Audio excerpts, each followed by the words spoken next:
김건희 특검이 윤석열 전 대통령의 공천 개입 의혹 관련해가지고 소환을 통보했는데 안 나왔습니다. 지금 내란 특검도 안 나오고 재판도 안 나오고 계속 안 나오고 있는데 일단 특검에서는 오늘 이제 윤석열 전 대통령이 안 나오니까 내일 다시 10시에 출석해라 이렇게 이제 압박을 하고 있는데 계속되는 불출석 언제까지 이럴까요? 네, 저건 나름대로 일관성이라고 봅니다. 네. 뭘 나오고 뭘 안 나온다는 거는 말이 안 되니까 저렇게 하는 게 예상이 됐던 일이고요. 네. 근데 안 나오는 이유는 저기 특검의 절차적인 문제가 있다는 거고 못 나오는 이유는 건강에 안 좋다. 네. 당 수치하고 간 수치가 안 좋다. 그러면은 저기 안 나오기도 하고 못 나오기도 하는 것이다. 네. 이렇게 논리 구성을 해놨습니다. 그래서 안 나오는 것이냐 못 나오는 것이냐 이걸 갖고 또 논란을 붙입니다. 이렇게 하면 또 이걸로 그냥 시간이 가는 거예요. 네. 그러니까 특검이 이럴 땐 빨리 판단을 해서 안 나오는 거냐 못 나오는 거냐 하고 명확히 판단을 내려줘야 될 것 같고 네. 그다음에 저기 이 특검은 저 김건희 특검이기 때문에 더 안 나오죠. 내란 특검보다 더 나오기 싫어한다? 네. 왜냐 이거는 본인이 말 잘못하면은 여사가 네. 있기 때문에 이거는 또 상남자의 도리가 아니라고 볼 가능성이 한 가지 이유가 더 붙여질 수도 있는 거죠. 아내를 지키기 위해서 나는 그럴 나가지 수도 않겠다? 있다고 본다. 오늘 부당가족 잘 잡았나 저 컨셉. 네, 오늘 썸네일 부당가족. 예, 바로 저겁니다. 네. 알겠습니다. 어떻게 계속 안 나올까요? 안 나오겠죠. 제가 보기에는 윤석열 대통령은 전 대통령은 지금 멘탈이 무너진 것 같아요, 솔직히. 예, 멘탈이 좀 무너진 것 같고 지금 상황을 보면은 뭐 최근에 심평 변호사가 지금 접견을 했는데 네. 뭐 1.7평 독방에서 1.7평도 아니에요. 뭐 2.3평 뭐 그게 큰 차이가 있는지 모르겠으나 어쨌든 조금 더 큰데 뭐 어쨌든 거기에서 이제 완전히 무너져서 뭐 생활도 불가능하고 운동도 불가능하고 성경책만 뭐 읽고 있네 이런 얘기를 했잖아요. 저는 그게 거짓말이 아니라고 생각을 해요. 네, 실제로 굉장히 열악하다고 본인은 느낀다. 아니야, 열악하다고 느끼는 것도 느끼는 건데, 네. 그러니까 그렇게 느끼고 뭐 내가 무기력하다고 느끼는 거는 실제 이런 지금 현재 내 상황에 대해서 멘탈이 무너진 거예요. 그러니까 이 내가 왜 이렇게 됐나 이런 거에 대해서 그 과장이 아니라 그래서 뭐 어차피 수사를 안 받을 거예요. 그러니까 조사를 받을 가능성은 높지가 않고. 그래서 뭐 당연히 그렇다고 안 받을 거니까 특검이 뭐 요청을 안 할 수는 없고 계속 이제 하긴 하겠지만은 네. 큰 의미는 없다 제가 보기엔. 그리고 다른 무엇보다도 윤석열은 지금 내란이라는 굉장히 뭐 거의 대한민국에서 형량이 제일 센 거 중에 하나잖아요. 그러니까 그렇죠. 사형 아니면 무기징, 내란 우두머리, 내란 수괴 혐의로 하기 때문에 나머지는 다 짜친 거지, 그러니까. 예. 어차피 내란 특검도 안 나가는데 김건희 특검 왜 나가? 뭐 이렇게 되는 거군요. 그렇죠. 김건희 특검 그리고 말씀하셨다시피 이거는 내가 거기에 나가가지고 할 수 있는 게 뭐가 있겠느냐. 불리한 진술밖에 없는 거예요. 그러니까 네. 변명을 하고 또 이게 검찰에 본인이 해봤으니까 내가 진술한 게 나는 유리하다라고 얘기를 했을지언정 그거를 이제 검찰이 어떻게 이거를 가지고 조합을 해가지고 이게 증거로 채택이 돼서 이렇게 불리하게 될지를 본인이 이제 알기 때문에 그냥 안 나올 거예요. 그냥 계속 저렇게 계속 안 나올 거다. 예, 동정론을 좀 지지자들로부터 얻으려고 하고 이런 식으로 계속 갈 것 같아요. 네. 예. 네. 근데 아까 말씀하셨다시피 심평 변호사가 이제 윤석열 전 대통령 접견하고 와서 이 열악한 이제 상황에 대해 구치소 상황에 대해서 막 여러 얘기를 하면서 협소한 독방, 뭐 책상이랑 의자도 없고 골판지로 만든 받침대에서 성경책밖에 못 읽고 지적인 활동 못 하고 있고 운동도 못 하고 여러 가지도 문제다. 뭐 이렇게 얘기를 했는데 거기서 또 의문인 게 자. 미국이 개입해달라 이렇게 얘기한 건 이거는 어떻게 받아들여야 되는 거예요? 오늘 그 조선일보에 기사가 나왔잖아요. 네. 제가 누군 직책을 좀 갑자기 기억이 안 나는데, 미국 오선연구소 부소장입니다. 그쪽에서 부당한 대우를 받지 않게 네. 이거를 신경 써다 윤석열을 신경 써달라. 그런데 브라질 전직 대통령도 네. 미국에서 보소 나오라. 뒤에서 이게 그러니까 룰라한테. 보조를 그러니까 잘해주시는.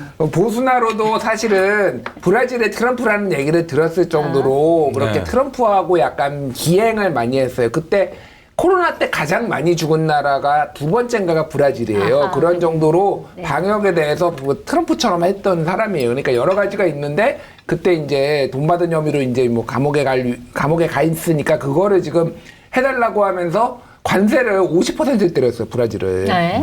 그러면서 보소나로가 부당한 대우를 받고 있다 이런 얘기를 했고요. 그거를 보면서 사실은 그러니까 윤석열 지지자들은 트럼프가 윤석열도 구하러 올 거야. 이미 그런 얘기가 꽤 그러니까 좀 퍼진 상황이었어요. 근데 네. 조선일보가 지금 단독 기사로 그게 나왔잖아요. 그러니까 전체적으로 보면 어쨌든 윤석열을 신경을 지금 미국의 정권이나 네. 극우들이 신경을 쓰고 있다라는 거는 확인이 된 것 같아요. 그러니까 심평은 더 이런 것들을 얘기를 해야 될 필요가 있는 거죠. 그러니까 물론 그런다고 우리나라가 지금 주권 국가고 그렇게 할 리는 없는 거죠. 그러니까 그러게요. 이거는 뭐 내정 네. 간섭이잖아요. 사실 뭐라고 한다라고 하면. 엄청난 내정 간섭, 네. 말도 안 되는 거고 범죄 그냥 그것도 아니고 범죄 혐의자를 그러면 미국에 요청한다고 하는 거는 그러면 뭐 그 순간 이재명 정부는 그냥 지지율 20%대로 떨어질 겁니다. 그러니까 딱 진짜 핵심 지지자들 빼놓고는 그러니까 말도 안 되는 얘기를 하는 건데 그 얘기를 이 서사를 그쪽 진영에서는 너무 광범위하게 퍼져 있거든요. 전에부터 윤석열 탄핵 되기 전부터 막 트럼프가 항공모함 끌고 윤석열 구하러 올 거다. 그 얘기하고 이번에 모스탄이 들어오니까 모스탄이 들어와가지고 윤석열을 구해줄 거다. 막 이런 서사가 계속 있는 거예요. 그런 서사에 이제 심평이 좀 올라탔다. 이렇게 보는 게 맞을 것 같아요. 네. 내가 오늘 방송 나가서 얘기를 하는데 저쪽 패널이 모스탄은 트럼프의 오른팔이다. 네. 그다음에 아까 얘기한 그 미국 우선연구소의 부소장은 왼팔이다. 이렇게 얘기를 하길래 내가 처음 들어보는 얘기인데 그 얘기 어디서 근거가 뭐냐 그러니까 챗GPT한테 물어보냐 그래가지고 그럼 내가 설명을 해드릴게. 네. 오른팔 왼팔인 걸 맞는데 의수다. 아 진짜 팔이 아니에요. 진짜 네. 팔이 아니라 뗐다 붙였다 한다. 무슨 얘기냐? 네. 한 명은 저기 트럼프 일기 때 NSC 미 백악관의 NSC의 비서실장, 안보보좌관의 비서실장이고. 그러다가 이제 그 이전에는 존 볼튼이라고 있어 수염난 사람. 네. 거기 비서실장. 근데 네오콘이다. 그래가지고 2기 때 네오콘이 몰락을 했다. 그래가지고 아웃사이더로 비껴난 사람이고. 그다음에 그 오른팔이라고 얘기한 모스탄은 트럼프 1기 때 국제형사법 대사다. 네. 국무부에. 그런데 2기 때 개털됐다. 그러니까 붙었다 떨어지는 건 의수의족밖에 더 있는 거야. 다 이미 떨어져 나간 인물들이군요. 네, 네. 그래서 떨어진 팔이다. 이렇게 얘기를 하니까 막 받아 적더라고. 그러더니 오른팔 왼팔이 아니야. 그러니까 아니 의수의족이라니까. 이러니까 이제 할 말이 없는 거예요. 네. 그런데 이분들은 진짜 그렇게 믿고 있어요. 그래서 곧 주한미국 대사로 임명될 거다. NSC의 대북조정관으로 임명될 거다. 뭐 이래가지고. 다시 팔이 붙을 거다 이렇게 보시는군요. 네. 그쪽에서는. 팔이 붙는, 그치, 이제 끼우면 되니까. 그래봤자 의족이다. 네. 이렇게 얘기를 했죠. 그런데 처음 듣는다는 표정이야. 진짜 그렇게 믿고 있더라고요. 네, 진심으로 그렇게 생각하고 진짜로. 있는 거군요. 윤석열 지지자들은. 네. 근데 이런 걸 조선일보가 또 받았어요. 그러니까 한미 간의 극우 동맹은 저는 있다고 봐요. 그건 실존하는 겁니다. 그리고 미국의 중요한 오피니언 리더들한테 발언권도 있어요. 그것도 인정해. 그런데 이 사람들이 왜 그러느냐? 트럼프 1기 때 추억을 못 잊는 거예요. 그러니까 다시 중심권으로 컴백하고자 하는 일종의 어떤 컴플렉스가 강하게 작동을 할 때 그 호소력을 어디서 찾느냐? 그 연료를 이런 데서 찾는 거예요. 그 트럼프가 음모론자이기 때문에 뭔가 그럴듯한 부정선거론이나 음모론을 갖고 다시 한번 나를 잊지 말아주세요. 일종의 물망초 작전이다. 네. 좀 그렇게 보는 거죠. 네. 물망초의 꽃말이 나를 잊지 말아주세요 이거군요. 내 표현이 좀 멋있지 않아? 철학적이네. 오늘 파주 소주 이거는- 마시고 철학적으로 이건 변화했습니다. 다 파주 소주 덕분인 거야. 그냥 나오지 않아 이런 표현은. 네. 좋습니다. 자, 그리고 이 얘기도 해봐야 될 것 같은데, 뭐, 윤석열 전 대통령도 그렇지만, 사실 윤상현 의원 같은 경우에 이 윤석열 전 대통령의 김건희 특검에서 받고 있는 의혹, 부정선거 의혹과 관련해서 최근에 진술을 바꿨습니다. 그러니까 사실 윤석열 전 대통령이 이제 전화통화가 공개가 됐죠. 상현이한테 뭐 한 번 더 얘기할게 뭐 이런 얘기가 있었는데, 걔가 공관위원장이니까 이런 얘기가 있었는데, 그럼에도 불구하고 윤상현 의원은 나는 윤석열 전 대통령과 이런 공천 관련해서 통화를 한 적이 없다라고 그동안 일관되게 얘기를 해왔는데 이번에 특검 조사를 받으면서 사실은 장제원 의원한테 전화를 먼저 받았고 그 다음에 그 이후에 윤석열 전 대통령한테 전화를 받아가지고 잘 뭐 논의해보겠다 이렇게 대답을 했다라고 특검에서 진술을 바꿨어요. 이거는 그러면 이제 공천 개입 의혹을 어느 정도 인정하는 약간 그런 뉘앙스인가요? 어떻게 판단하고 계세요? 예, 윤상현 의원의 진술로 인해서 윤석열 피의자의 그 공천 개입은 이제 사실로 확정될 가능성이 거의 99%다. 그러니까 말하자면은 이제 윤상현식의 어떤 죽은 권력에 대한 어떤 그 태세 전환이다. 네. 저는 그렇게 해석을 하는데, 근데 두 번째 그 이어지는 대목이 매우 절묘합니다. 네. 그래서 윤석열한테 전화도 받고 그렇게 해서 그 얘기를 들었는데 공관위에 전달은 안 했다. 네. 본인은 싹 빠져나가는 거죠. 네, 그렇게 되면 어떻게 되느냐? 네. 이 진술대로 특검이 이제 수사를 한다면은, 자, 김영선이 공천이 됐어요. 네. 그러면은 전달도 안 했는데 그러게요. 공천이 됐단 말이에요. 어떻게 되는 거예요, 그러면? 그러면 당에서 말이 많네. 이게 말이 안 되는 거예요. 저 원래 여기는 임자가 따로 있었단 말이에요. 창원 거기는. 네, 그 지역구에. 예. 그런데 이게 됐다고? 그런데 전달을 안 했다고 그러면 이거는 공관위원들을 수사 안 할 수가 없는 형태로 윤상현이 그 쪽문을 열어준 거예요. 네. 본인이 책임을 지고 내가 그래서 전화를 받고 내가 공천을 했다, 바꿨다 이러면은 이 선에서 끝나. 네. 근데 그게 아니야. 그게 아니라 네. 전달한 적이 없다. 그러면 저절로 됐다는 얘기인데 이러면 특검이 거길 수사 안 할 수가 없는 거예요. 윤상현이 얘기했냐 안 했냐 이걸 하는데 1차적으로 공관위 부위원장 한기호 의원이 이제 바로 그 다음 차례로 등장합니다. 아, 네. 그러면 보세요. 혼자만 빠져나가지 윤석열 이제 그 압력는 거 시인했지. 공관위가 했어요. 그래서 쟤들한테 물어보세요. 이렇게 됐지. 네. 이게 가장 의리 없는 자의 진술이라고 난 보는 거예요. 네, 그러네요. 얼마나 의리 없어요. 그러면은 결국 전화는 받았지만 혼자는 빠져나가는 진술이거든요. 네. 이 이야기를 윤석열이 감옥에서 들었으면 뭔 생각을 할까? 약간 본인과 비슷한 거 아닌가요? 예. 근데 본인은 그래도 되는데 너는 그래.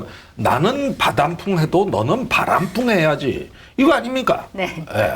그러니까 참 이게 가관이라는 거예요. 알겠습니다. 근데 그렇다고 해서 공관위원장이었는데 빠져나갈 수 있을까? 약간 이런 의혹이 좀 들기도 하네요. 의문이 들기도 하네요. 그러니까 이게 비상계엄으로부터 한 7개월 됐고 네.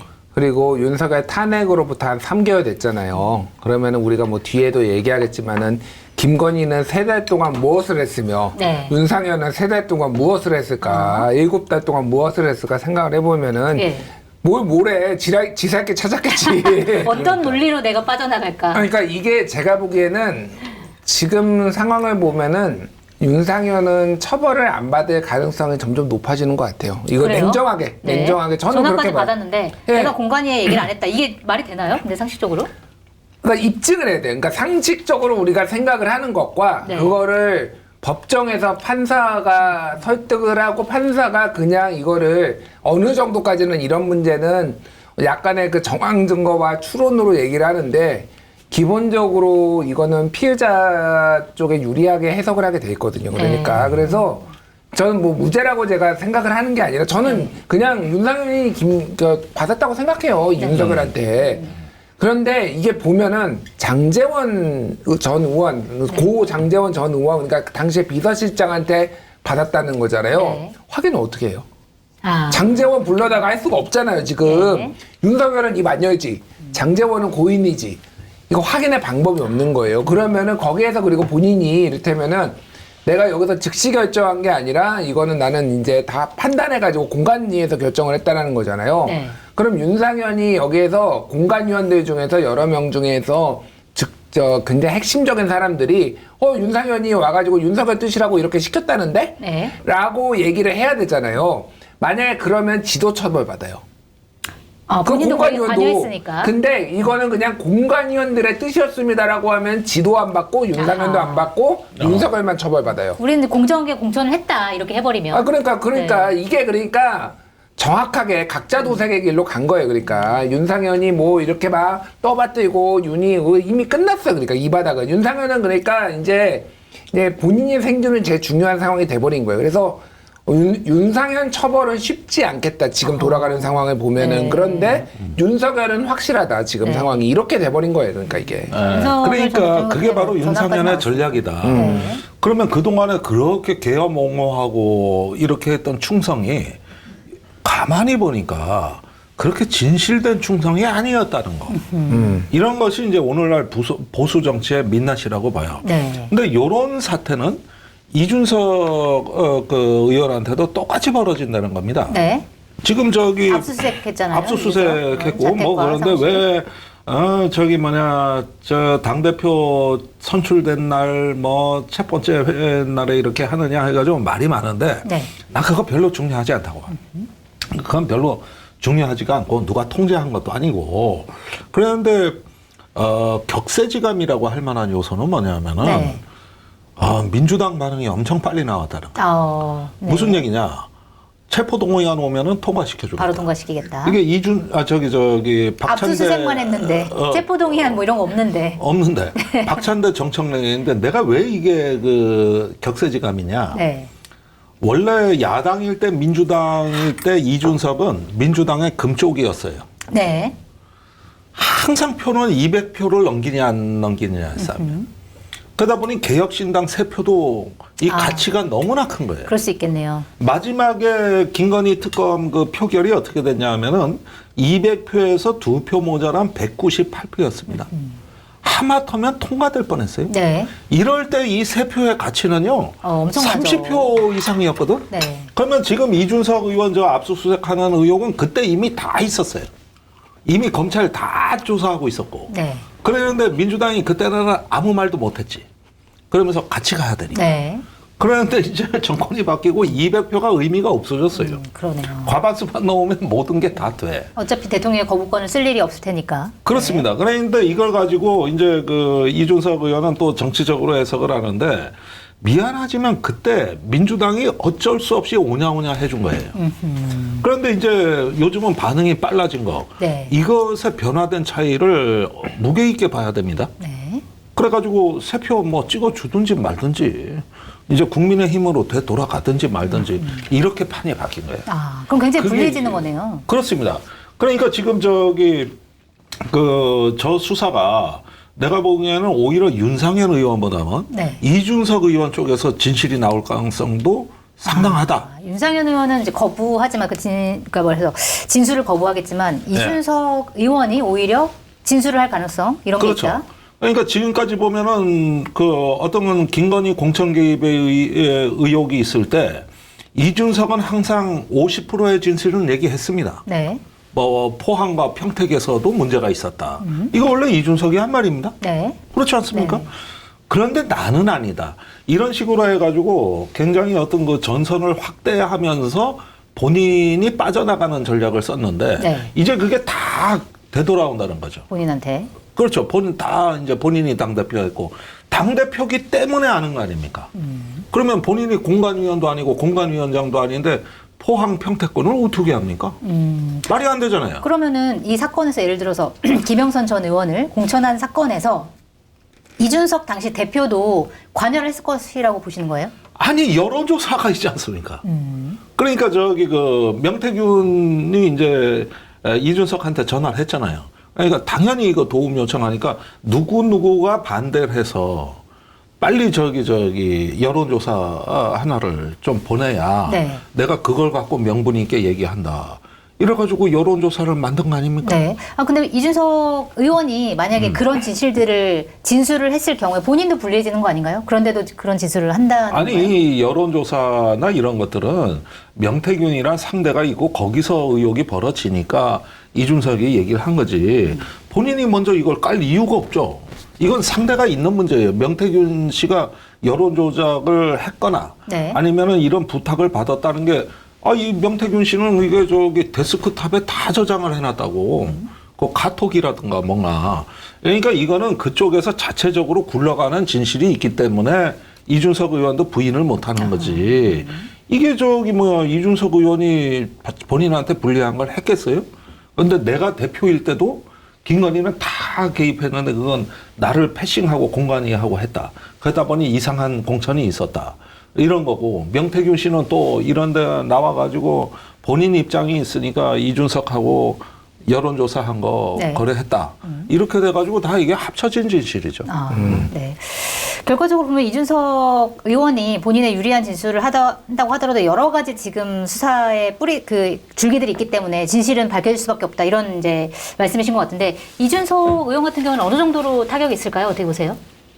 저는 한 반반으로 봐요, 진짜로. 그러니까 네. 반반으로 보는 이유는 자, 검증된 상품을 인터넷 최저가보다 저렴하게 판매하고 있는 마켓타니 쇼핑몰에서 여름 보양식 최고 별미 하모회와 하모샤브를 압도적 특가로 준비를 했습니다.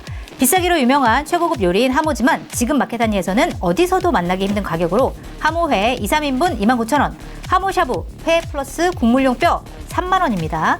주문 방법은 유튜브 화면 좌측 하단을 클릭하시거나 포털에서 마켓타니를 검색해 주시면 됩니다.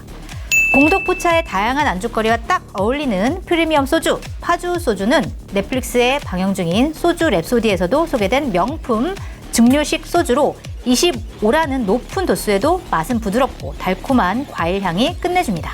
감미료나 인공 첨가물이 없기 때문에 다음날 숙취도 없습니다. 공덕포차 광고를 기념해 파주 소주 특가 이벤트도 진행하는데요. 검색창에 파주 소주를 검색해 들어가시면 파주 25 3병, 한 병에 315ml고요. 선물 세트가 33,000원 무료 배송으로 판매되고 있습니다. 그러니까 당시에 이준석 대표의 입지라는 게 어떤 상황이었냐면은 윤석열 후보 그리고 이제 대통령이 된 당선자랑 그 선거 내내 갈등이 있었잖아요. 네. 그리고 윤핵관들이 소위 말해서 그 찍어내기를 하기 위해서 이준석을 윤리위에 해부, 성상납 의혹 윤리위 회부하고 막 이런 공작이 아니라 어쨌든 그런 작업들이 이루어지고 있었던 때였어요. 그게 그러니까. 네. 그러니까 이준석 입장에서 보면은 모든 무게추는 대통령 이게 그러니까 당선자 때 이루어진 거잖아요. 5월 10일 날 공천이 이루어졌고 그 앞단에 있으니까 3월 9일 날 대선이 끝나고 그러니까 대통령 때보다 더 힘이 센 이 윤석열이 그리고 이준석을 안 좋아했을 때 그때 이게 이루어진 거니까 이준석은 사실은 굉장히 이거를 본인이 영향력을 공천 행사하는데 제한적일 수밖에 없어요. 그 얘기는 여러 개로 나왔어요. 그러니까 본인이 또 맨날 주장을 했던 게 시스템 공천이다. 그러면서 뭐 이런 얘기를 했기 때문에 실제 제한적일 수밖에 없었던 거는 뭐 그거는 하나의 지금 상황에서는 수사에는 긍정 요소. 그런데 이준석이 명태균과의 특수관계 때문에 네. 그동안 해왔던 게 너무 그건 이제 김종대 의원님이 얘기하셨는데 좀 더 제가 디테일하게 얘기를 하면은 크게 보면 두 가지의 핵심적인 분기점이 있어요. 뭐냐면은 작년 10월 22일에 이제 경향신문하고 몇 군데가 보도를 했던 건데 뭐냐면은 명태균이 강혜경 씨한테 얘기를 한 그 녹취록에 뭐라고 나왔냐면은 내가 이준석한테 당대표한테 얘기를 하니까 그게 언제였냐면 4월 2일이었어요. 4월 2일, 2022년 4월 2일 공천 한 달 정도 전에 녹취였는데 김영선님 공천 좀 달라 이렇게 얘기를 하니까 이준석이 얘기를 한 게 상대 더불어민주당 후보 그 김진수 후보라고 이제 뭐 저는 잘 모르는 분인데 어쨌든 여기에 두 자릿수로 이기는 여론조사를 갖고 와라. 네. 이런 얘기를 이준석이 해요. 명분이 필요하다는 의미겠죠. 그 녹취록에 따르면은 네. 그런 명분이 필요하다라는 거죠. 그래가지고 실제 명태균이 그걸 만들어 가요. 네. 그거를 조작인지 뭔지는 아직 몰라요. 모르겠지만. 조작인지는 모르지만 네. 어쨌든 그러면은 이거를 단순히 이거를 뭐 방조나 아니면은 그냥 이런 걸로 볼 수 아니면은 적극적으로 가이드라인을 준 거잖아. 이렇게 하면은 내가 만들어줄게. 물론 최종적으로 그거를 결정한 거는 윤석열이지만은 여기에 한 건이 있고 네. 두 번째 건은 5월 9일 날 새벽에 명태균이 전화 와가지고 김영선 공천 얘기를 하니까 야 그거 경선이던데? 김명태균한테 얘기하잖아요. 네. 그러니까 명태균이 그 난리를 쳐가지고 그 다음날 새벽부터 해가지고 김건희한테 전화하고 김건희가 윤석열 바꿔주고 네. 그 다음에 당에서 말이 많네 내가 상현이한테 이게 이거거든요. 그러면은 그냥 상식적으로 생각해요. 이거를 촉발시킨 거는 이준석이에요. 그러면은 이거는 공범이냐 방조냐 이거는 모르겠지만은 흐름으로 봤을 때는 이거는 특검 입장에서는 피의자네 이렇게 관여는 보고 돼 있다. 된 거예요. 그러니까 모르겠어요. 수사가 어떻게 될지 모르겠어요. 그러니까 이거는 모르겠지만은 위기의 요인도 있고 이준석 입장에서 보면은 기회의 요인도 있다. 이게 그래서 그거를 어떤 식으로 자기가 방어를 할지. 근데 뭐 이거는 이준석의 원래 윤석열하고 사이가 안 좋으니까 무슨 배신이고 뭐 그런 건 할 건 없는데 명태균의 진술하고 이준석의 진술하고가 배치됐을 때 그러면은 재판부는 누구를 믿을 건지 네. 어떻게 판단할 건지가 관건이 된 거죠. 그러네요. 명태균이 아직은 어쨌든 문제네요. 회색지대라고 봐야죠. 예. 네. 알겠습니다. 이거는 사실 공천 개입이라는 거는 이제 어느 정도 드러난 것이기 때문에 지금 수사의 속도가 나고 있고 결과가 좀 나오는 게 그렇게 어렵진 않을 것 같다 이런 생각이 좀 들긴 합니다.